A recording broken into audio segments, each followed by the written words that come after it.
عباسین صاحب د پښتونخوا بانی ستر مبارز ملک احمد خان په دې حواله یو لیک وړاندې کړی، بیا به دغه شخصیت په حواله تاسو سره خپل خیالات هغه شریکوي. دغه شخصیت په سپړي د دوی مقام به ټاکي. د پښتو متل دی چې تیر شي هغه هیر شي، خو څه چې تیر شي او هیر نشي نو همدغې ته تاریخ ویلی شي. تاریخ همیشه له د کردارونو محتاجه دی.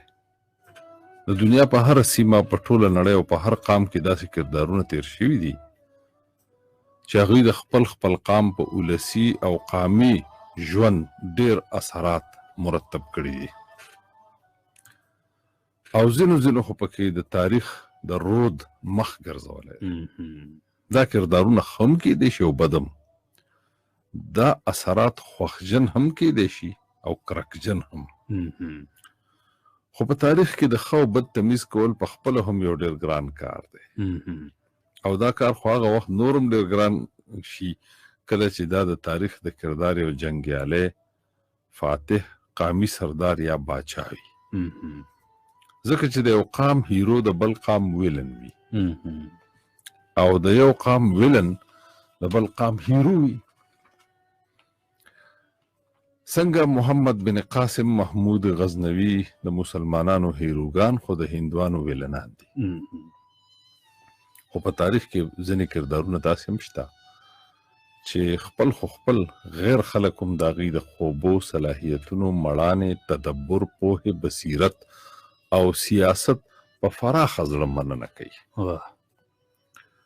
او د هغوی د ژوند د تاریخ په آینه کې د خپل قامي، ولسي او ذاتي ژوند مخونه سموي، او د هغوی د ژوند د تاریخ په آینه کې د خپل قامي، ولسي او ذاتي ژوند مخونه سموي. د تاریخ یو داسې کردار د ملک احمد خان مندړ یوسفزي هم دی. کله چې هم او څوک چې هم د پښتنو تاریخ عموما او د یوسفزو تاریخ خصوصا لیکي، نو دا تاریخ به د ملک احمد خان د ذکر او تذکرې نه بغیر مکمل نه وي. بلکې زما په خیال د دنیا په تاریخ کې هم ملک احمد خان د خپل سیاست، تدبر، پوهې، مړانې او د یو جنگجو سردار په حیث د یو لوړ مقام جوګه دی. ملک احمد خان د تاریخ هغه کردار دی چا چې یو ځپلې، تباه، برباد، زورولې شوې قبیله د دې جوګه کړه چې نه صرف هغوی خپل وجود ژوندی وساتي، بلکې د هغوی سرونه او شملې هم اوچتې شي، او هغوی الله پاک د هغوی په مشرۍ کې د نشتو نه شته کړي. د یو فراخې زرخیز ځمکې خاوندان هم شو، بلکې یوسفزي قبیله د هغوی په مشرۍ کې د خپل وخت په تاریخ، سیاست، حکومت او ژوند ډېر پاخه اثرات کړي، او تر اوسه پورې یوسفزي قبیله د دغه مشر په برکت په مزو او عزت ژوند تیروي. زما په خیال د دې علاقې یعنې سویلي ایشیا د تاریخ د څلورو کردارونو ژوند او د ژوند حالات او خاص کر ابتدایي ژوند ډېر یو شانوالی لري. په هغوی کې یو چنګیز خان دی، یو تیمور دی، یو بابر دی او بل ملک احمد خان دی. دا ټول داسې کردارونه دي کوم چې ډېر په کرکجن او کړکېجن سختو او خرابو حالاتو کې چې هر څه د دوی دښمنانو نه صرف خپل ځانونه ژوندي پاتې کړل، بلکې د تاریخ نه هېرېدونکي کردارونه جوړ شول. د تیمور او بابر ټولې منډې ترړې او کوششونه د خپل ذات، حکومت او ژوند دپاره وو، خو د چنګیز خان او ملک احمد بابا ټولې هلې ځلې، کړاوونه، کوششونه او جنګونه د خپل قام، قبیلې د سرلوړۍ، پرمختګ، اتحاد، اتفاق او ژوندي پاتې کېدو دپاره وو. بلکې که موږ په غور سره د دې څلورو کردارونو جایزه واخلو، نو ملک احمد خان ته د دې ټولو نه حالات ډېر خراب، سخت، نامساعد او ناموافق وو. د ملک احمد خان د پیدایش په صحیح نیټه تاریخ خاموشه دی، یا پکې ډېر کړکېچ دی، خو د تاریخي حوالو نه داسې معلومیږي چې د دوی د پیدایش نیټه 880 هجري، یعنی 880 هجري او 882 هجري ترمنځ ښکاري. د ملک احمد خان د پلار نوم ملک سلطان شاه و، چې مزار یې د بټخیلې د بازار په ښکته سر کې اډې خواته دی، او خلک ورته میا سلطان بابا وایي، چې د ملک سلیمان شاه رور و او د نیکه نوم یې ملک تاج الدین و. دی په قام مندن یوسفزی او د خخي یعنی خشي قبیلو سره یې تعلق لرلو چې مشر نیکه یې سړبن و. په خخي یا خشي قبیلو کې د یوسفزو نه علاوه ګګیاڼي، ترکلاني او محمدزي شامل دي. د مندې بن خشي دو زامنو، د یو نوم یوسف او د بل نوم عمر و. یوسف مشر او عمر کشر و، او کله چې عمر وفات شو د هغه نه د غیږ یو زوی مندن پاتې شو چې خپل تره یوسف د خپلو زامنو نه زیات نازولی لوی کړو او بیا ورته خپله لور هم ورواده کړه. بل خوا مندن هم خپل تره د پلار نه زیات ګڼلو او خپل ځان ته یوسفزی یعنی د یوسف زوی ویلو. همدغه وجه ده چې نن هم ټول مندن د یوسفزو په نامه یادېږي او د دوی رشته داسې ده لکه د نوک او ری یا لکه د غوښې او سرمن. ویلی شي چې یوسفزي د قندهار سویل طرف ته د زرنج په قطب کې د ګاړکې یعنی ګړکویا او نیشکې کې آباد و. غوریاخیل خصوصا د ترنګ، مقر او قرهباغ په علاقو کې آباد و. په څه وجه په دواړو قبیلو کې جګړه وشوه. غوریاخیلو ټولو خشي یا خخي قام له چې پکې یوسفزي، ګګیاڼي، ترکلاني او محمودزي شامل و شکست ورکو. دوی د علاقې نه شړونکي شول، ښکته راغلل او د کابل په خوا او شا کې آباد شول او ډیر زر د خپلو خدای ورکړو صلاحیتونو په سبب د واک، اختیار، طاقت، عزت او دولت خاوندان شول. هم په دغه ورځو کې د ملک احمد خان تره ملک سلیمان شاه د ټولو خخي یعنی خشي قبیلو سردار او سرلښکر جوړ شو. ملک سلیمان شاه الله تعالی لوی عزت، دولت، قابلیت او روب داب ورکړو. یو مغول شاهزاده چې نوم الغبیګ و، د یو څو ملګرو سره سروهلی بروهلی خالي لاسونه کابل ته راغی. په دغه وخت کې الغبیګ بالکل د لوبو ماشوم و چې دشمنان د مرګ په تکلو د سلیمان شاه په خپل حفاظت کې واغستو، لکه د زوی یې په خپل سینه پورې لوی کو. ملک سلیمان شاه د الغبیګ د پاره توره هم و او ډال هم. مشهور روایت ته چې ورځ الغبیګ د ملک بابا په غیږه کې ناستو چې د هغې وخت یو مشهور صاحب کشف بزرګ شیخ عثمان دا پیشنګویي کړې وه چې د دې هلک سترګې ماته د دشمن سترګې ښکاري. په دې خبره ملک سلیمان شاه د شیخ عثمان نه خفه شوی مو.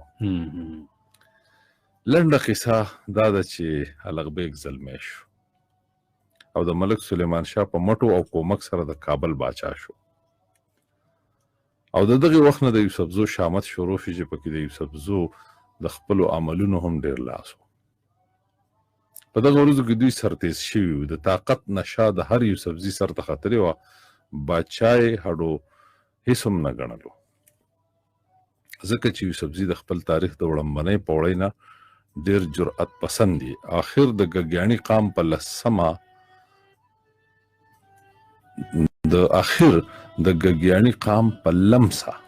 لسمه کتاب کې غلطي ده، د مرزا او ګګیاڼي مشترکه فوزونو په یوسفزو یو لویه حمله وکړه او د کابل په نوا کې په سبززار یو خونړی جنګ وشو چې پکې مغول او ګګیاڼو فوزونو شرمناکه ماتې وخوړه.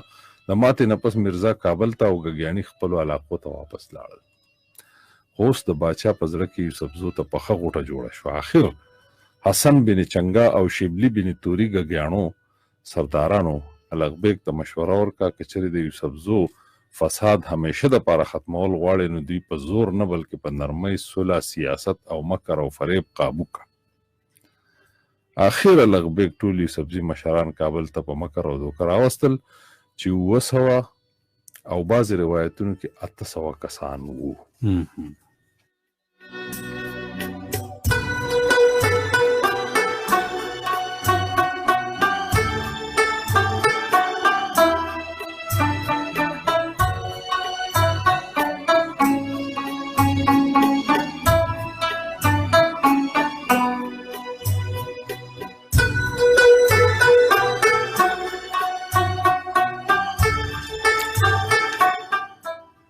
چې 200 او د بعض روایتو تر مخه 800 کسانو. دوی یې د میلمستیا په بهانه په مختلفو سردارانو تقسیم کړل، په دوکه یې وتړل او د مرګ دپاره یې دربار ته راوستل. په دغه وخت ملک سلیمان شاه منډې ترډې شروع کړي چې خپله قبیله بچ کړي، خو چې کله پوه شو چې باچا دوی په هیڅ جوړ نه پرېږدي، نو خپل ټول احسانونه یې باچا ته ور یاد کړل او اخر یې په هغه صرف 3 شرطونه ومنل.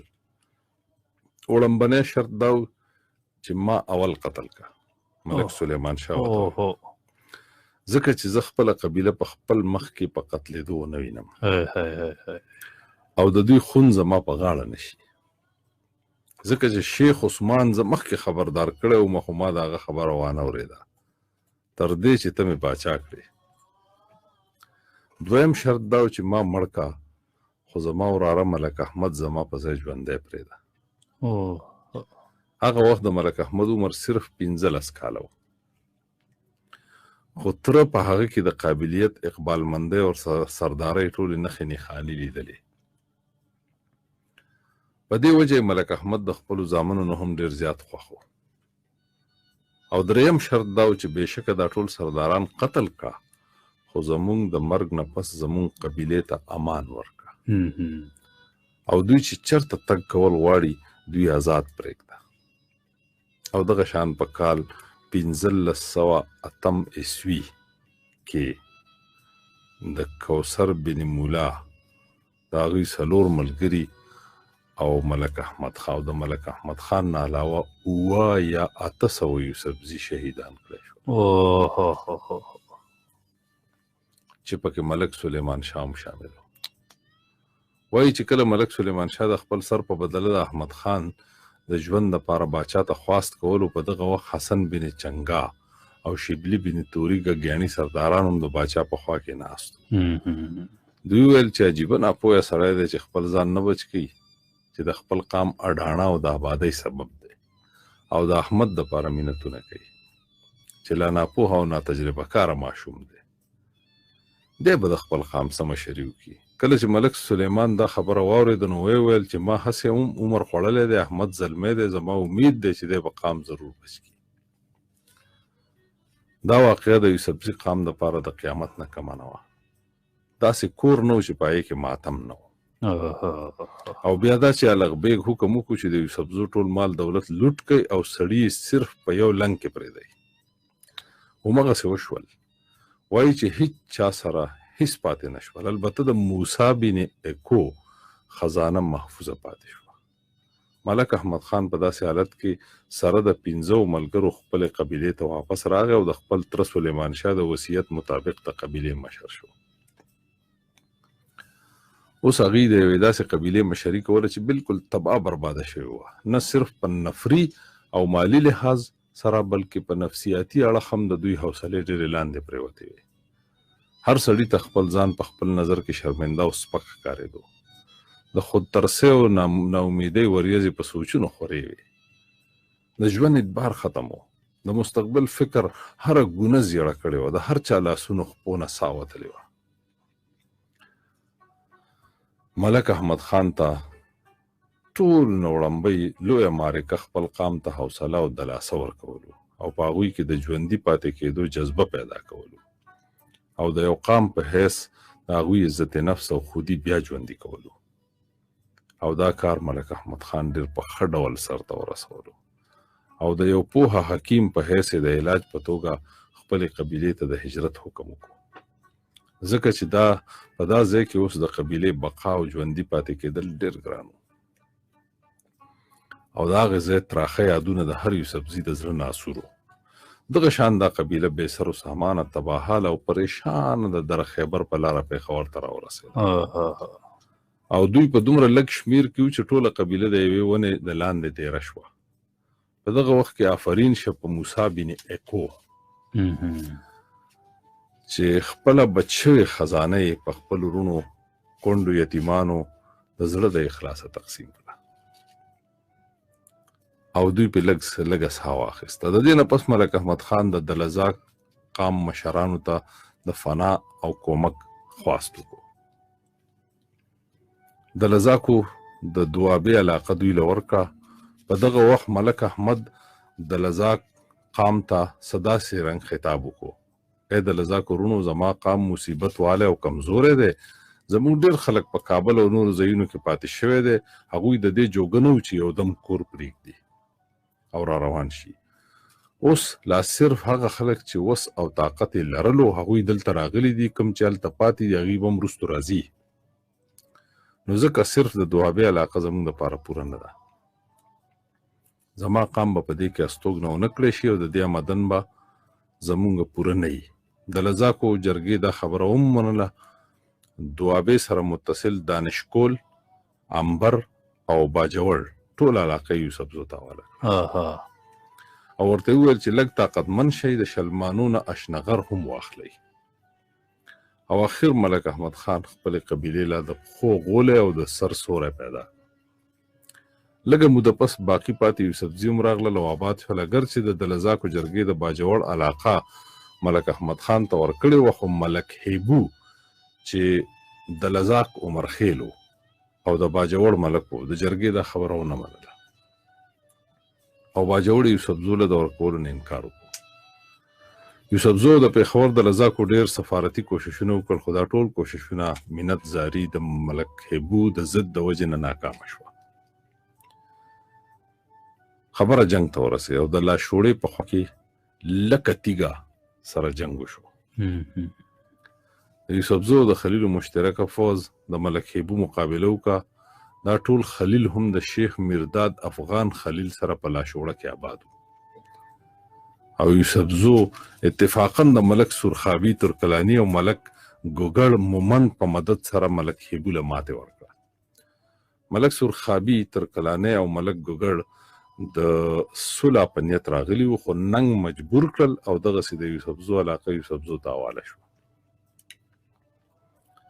باجوړ خلیل او یوسفزو په خپلو کې تقسیم کو، خو څه موده پس په خلیل او یوسفزو کې هم شخړه پیدا شوه او د ورسک په مقام جنګ وشو. ورسک په مقام چې یوسفزو پکې شکست وخوړ او د پنجپوړې نه یې دې خوا راوشړل. اخر د باجوړ یوسفزي مشران دوابې ته ملک احمد خان ته په فریاد راغلل او ملک احمد په کومک کې خلیلو ته ماتې ورکړه او دغه رنګ یوسفزي د ټول باجوړ بغیر د داویګیره نه مالکان شو. د هغې نه پسې د شلماني قام علاقه واخیسته. د حصار، اشنغر، د نالې نه سریبالول، حصار بیغم، کاټلنګ، سنګاو، شیرخانۍ، بازدره، مورسر، ټوټۍ، کاجکلا، سیورۍ او ملکن ټوله میداني علاقه پکې شامله وه. خاص په اشنغر کې شلماني او باقي علاقه کې دیګان قام اوسېدو چې د پکل باچا رعیت و چې د سوات باچا و. خو په دې دوران کې اتفاقا یوسفزو د پېښور د لزاکو په منځ کې زړه بدوالی پیدا شو او د میچنۍ د غره په خوا کې یو خونړی جنګ وشو چې د فتح او شکست نه بغیر ختم شو. خو د لزاکو دا خبره په زړه کې واچوله او د یو فیصله کن معرکې دپاره یې ډېر زیات فوزونه او ساز و سامان راجمع کړو او خپلو ډله ییزو ته یې د ملاتړ وینا هم وکړه. په دغه وخت چې ملک احمد خان د کوم تدبر او مړانې نه کار واخیستو، په تاریخ کې د هغې ډېر کم مثالونه میلاویږي. اگر چې تر دغه وخته پورې یوسفزي ډېر طاقتور شوي وو، خو دوی بیا هم د لزاکو د قوت مقابله نه شوه کولی، ځکه چې د لزاک هم تورزن، ننګیالي او غیرتي پښتانه وو. د قدیم نه په دې تپه آبادو، شمیره، دولت او ملاتړ د یوسفزو نه ډېر زیات و. بل ملک احمد خان د خپلو محسنانو سره جنګ کول هم نه غوښتل. هم په داسې حال کې چې د لزاک ډېر غوسه و او د ملک احمد خان او یوسفزو د وینې تږي و، ملک احمد خان د لزاکو د ملک محمد خان کور ته د ننواتې په جوړ سر په تلي ایښودی ننوت. د لزاک فوج چې خبر شو، نو ملک محمد خان کلي ته د ملک احمد خان د مرګ په نیت لاړو چې خدای نن احمد خان په لاس راکړی پرېږدوی نه. خو د ملک محمد خان حیادارې بهادرې او پښتنې ښځې هغه پټ کو او بهر نوکرانو چغې کړې چې احمد خان وتښتېد. څو ورځې ملک احمد خان د ملک محمد خان په کور کې د مرګ او ژوند په کشمکش کې تېرې کړې. اخر د لزاک په دې خبره ډېر پښیمان شول چې پښتانه د ننواتې سره داسې سلوک نه کوي. موږ په ټوله علاقه کې بدنام شو. کله چې د دې پښیماني ډېره زیاته شوه او د ملک محمد خان ښځه په دې پوه شوه چې ملک احمد خان ته اوس خطره نشته، نو هغې حال بیان کو. خلکو په ډېر آفرین وی او شاباسۍ وویلو. د ملک احمد خان ننواتې او جرګه ومنلې شوه او دغه شان یو ځل بیا د ملک احمد خان د پوهې، تدبر، سیاست او جرأت یوسفزي د یوې لویې تباهۍ نه بچ کړل. اوس ملک احمد خان سوات ته وزګار شو. ملک احمد خپل قام ته وویل چې اوس د لزاکو نه په قلاره شي او سوات ته پام کوي. که چېرې په سوات مو قبضه وکړو نو د مغولو او د لزاکو دواړو نه به خلاص شو.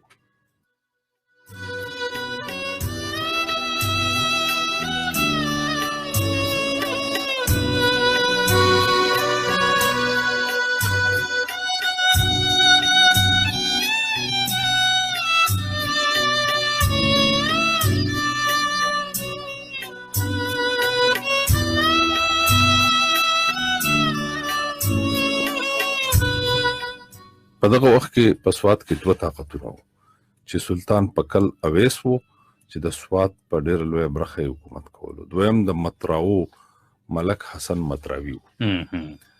ملک احمد خان فی الحال په مطراوي غرض نه لرلو، خپله ټوله توجه یې باچا اویس اړخ ته کړې وه. یو خو د هغوی د اتحاد نه یېرېدو او بله دا چې باچا اویس د ملک احمد خان پاکه بېګناه خور چې د ده ښځه وه د اشنغر د جنگ نه پس ووجله.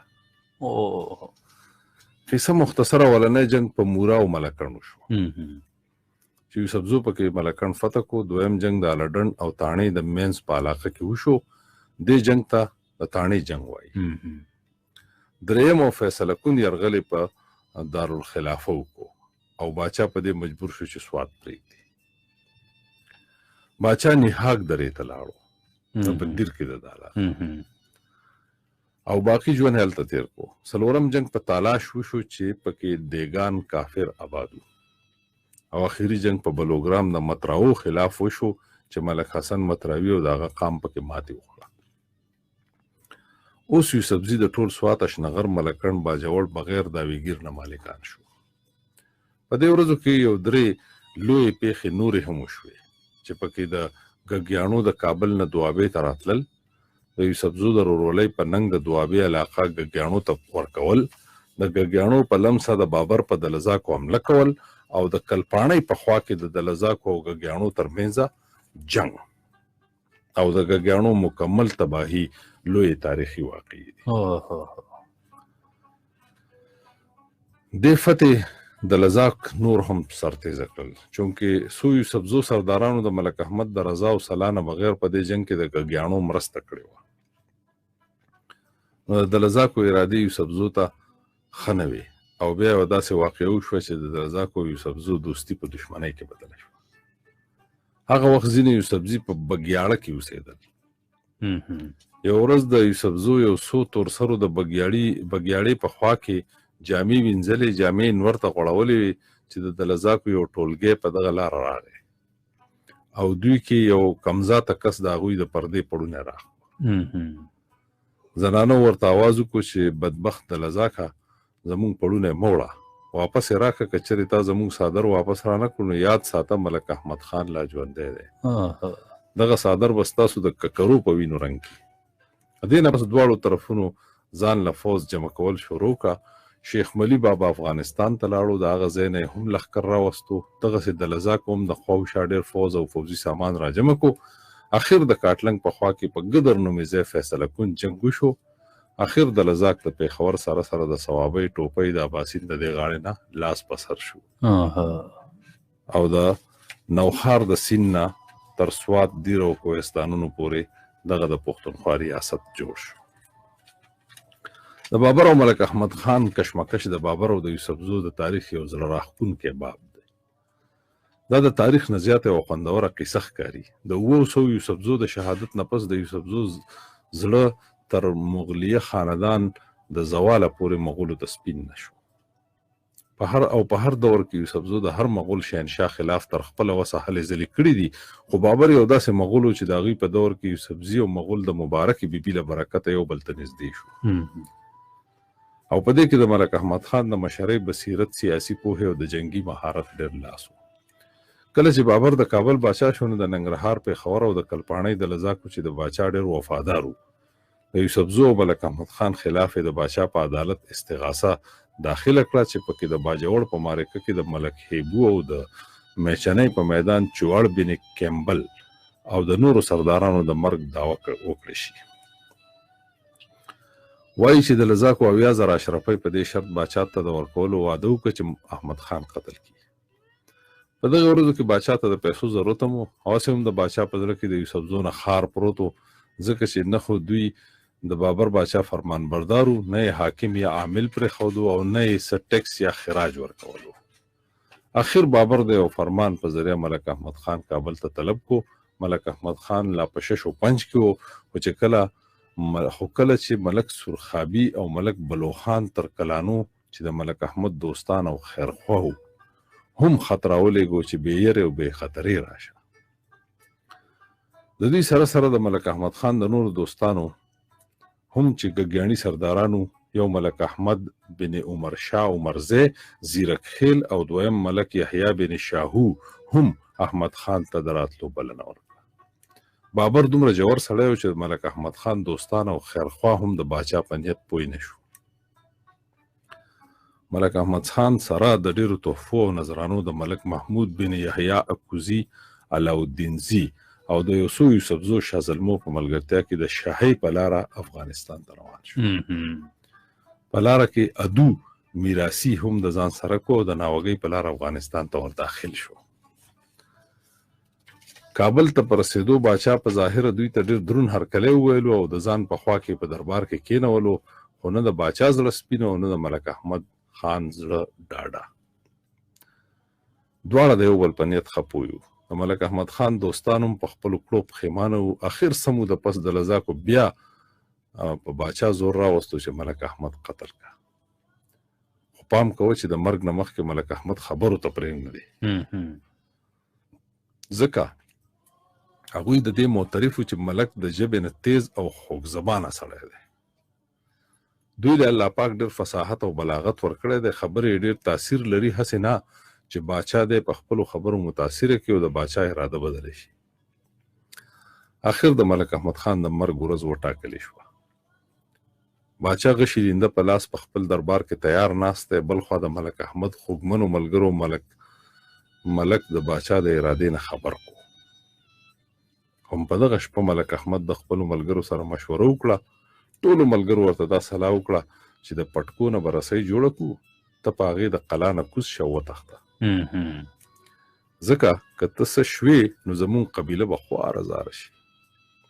که موږ مړه شو نو پروا نشته، خو د ملک احمد پښتو او غیرت دا خبره ونه منله چې دی دې وتښتي او ملګري دې پرېږدي. اخر ملک خپلو ملګري د پټکو نه د جوړې شوې رسۍ په ذریعه د قلا نه وویستل، په خپله پاتې شو. سحر شو او د باچا دربار ته وغوښتو. په ټول ښار کې دا ګنګوسیم خور شوی و، نو ځکه خلک د ملک احمد په لار کې تماشې ته ولاړو. ملک احمد خان چې څنګه د باچا دربار ته ور داخل شو، باچا یې غشی په لینده کې راښکلی په لاس ولیدو، نو پوه شو چې باچا مې خبرې ته نه پرېږدي. نو زر یې خپل ګریوان وشلولو او لغړه سینه د باچا په مخ کې ودرېدو. باچا حیران شو او پوښتنه یې ترې وکړه، ملکه دا دې څه چلو کو، ولې دې ګریوان پرانستو؟ ملک احمد خان جواب ورکو، باچا سلامت، ټول خلک د باچا د تیر اندازۍ په ننداره او انتظار وو او د باچا په شان تیر انداز نشته، خو ولې ما د مالوچو نه جوړ پوستین اغوستی و او د دې نه تیره سیز په اسانه نه وځي. نو که زه په غشي مړ نشم نو باچا به سپک شي او خلک به ورپورې په زړه کې وخاندي. په دې جواب باچا ډېر خوشحاله شو، چغې کړه، ملک احمده په خدای که دې مړ کړم، تخت نه راکوز شو، ملک احمد د لاس نه ونیو او د ځان په خوا کې ورله نشست ورکو. بیا یې د ملک احمد بابا نه پوښتنه وکړه، ملک احمده دا بهلول افغان څنګه سړی و؟ بهلول لودي هندوستان باچا و. دا بهلول افغان څنګه سړی و؟ ملک احمد بابا جواب ورکو، هغه اسب بخښ شو، یعنی خلکو له به اسونه ورکول. باچا ته بیا پوښتنه وکړه او د هغه زوی سکندر چې دی هغه سکندر لودي حاجي څنګه زلمی و او د هغه زوی سکندر څنګه زلمی دی؟ بابا جواب ورکو، هغه خلعت بخش دی، یعنی خلکو ته قیمتي لباسونه ورکوي. باچا بل تپوس وکړو، زه څنګه سړی یم؟ ملک احمد جواب ورکو، ته سربخش یې، یعنی خلکو سرونه ماخي. په دې خبر باچا نورم خوشاله شو. په خلوت کې د ملک احمد دپاره د خصوصي دعوت اهتمام وکړو، ډېر په انعام اکرام او درناوي رخصت کړو. څه موده پس بابر ملک احمد خان یو ځل بیا کابل ته وغوښتو، خو ملک بابا دا وار د یوې سوړي نه د دوو ځله چلو قایل نه و. نو په خپل ځای د خپل تره ملک سلیمان شاه زوی شاه منصور د باچا دربار ته حاضر کړو. هسې خو باچا شاه منصور ته په ډېره درنه سترګه وکتل او خلعت سره یې رخصت ورکو، خو د باچا زړه یو وار بیا خړ شو او دا وار د یوسفزو د بیخکنۍ تباهۍ او د پوره بربادۍ په ښه اراده وکړه او د باجوړ په لارې د افغانستان نه حمله وکړه. په لاره کې د ګبریو باچا حیدر علي له ماتې ورکړه او بیا په کوز دیر کې دیره شو. ملک احمد بابا هم څه ورکوټی نه و. هغه د ډېر مخکې نه ټول یوسفزي د مورې بانډې غر ته بوتلل چې پکې ډېر قدرتي غارونه او درې دي. په هغه وخت پکې ځنګل هم ښه ګورو او په هغه زمانه کې ناقابل رسایي ځای و. بیا ملک احمد بابا ځای په ځای ډېرې او بیدارې څوکۍ جوړې کړې او خپل فوز یې خور کو. په داسې کې په دوی حمله کول د بابر خودکشي وه. بابر ډېر کوشش وکړو د یوسفزو ډېر کلي تالا کړل چې په مکر و فریب یا په روب داب ملک راولي او ګیرې کې، خو ملک ورله په ګوتو نه ورتلو. اخر د باچا ټوله نظره په باچا اویس ګزاره شوه، منګلورې تالا واله کو، خو یوسفزي بیا هم د باچا نه ونه یېرېدل. اخر د لوی اختر په ورځ باچا بابر د ملنګانو جامې واخیستې او د جاج اخیستو دپاره په خپله د څو ملګرو سره د مورې غر ته لاړو. قربانۍ شوې وې. بابر د شاه منصور د کور مخکې ناست و چې د شاه منصور لور مبارکه بیبي ولیده. مبارکه بیبي په رښتیا مبارکه وه، په خوی خصلت او په رنګ یو شان ښکلې. هغې لږه غوښه په ډوډۍ کېښوده او د یو نوکر په لاس یې باچا ته ور واستوله او د ملنګانو جامې اغوستې وې که نه. باچا هغه ډوډۍ په یو ګټ کېښوده او د نښې دپاره یې پرې یو بل کاڼی کېښوده او سبا له ملک احمد او شاه منصور ته د رشتې استازی ور واستول. دوی خو اول منکر شو چې زموږ په کور کې پیغله نشته، خو باچا ورته د ډوډۍ او غوښې نښه ښکاره کړه او ورته یې وویل چې زه په خپله درغلی وم. خو دوی بیا هم دې رشتې ته تیار نه وو. خو د شیخ ملي بابا او نورې جرګې په وینا او فشار دا رشته قبوله کړې شوه. ټوله جرګې په شریکه مبارکه بیبي ته داج وکړو او اخر په 28 محرم 1915 هجري کې دا واده وشو او داسې د مبارکې بیبي د مبارک قدمونو له برکته یوسفزي د لوی فساد نه خلاص شو. بلکې بابر هم د یوسفزو په مدد سره د هندوستان شهنشاه و. اوس ملک احمد د قام نور پرمختګ ته اوزګار شو. د ملک احمد یو بله لویه کارنامه د شیخ ملي بابا په مرسته په ټولو یوسفزو قبیلو او خاندانونو کې د ځمکې مساوي او انصافي تقسیم دی چې د دفتر شیخ ملي بابا په نوم یادیږي. اوس ورته هم دنیا حیرانه ده. دا واحد تقسیم دی چې هر یو په خپله حصه راضي و. د هرو دوو تپو ترمنځ میا مولا او سید له سیرۍ ورکول یوه داسې کارنامه ده چې یوسفزي د لوی فساد او خانه جنګۍ نه بچ کړي دي او د دوو تپو په برید یعنی په حد جګړه په یوسفزو کې د نشت برابر ده او تر ننه پورې همغه تقسیم چلیږي.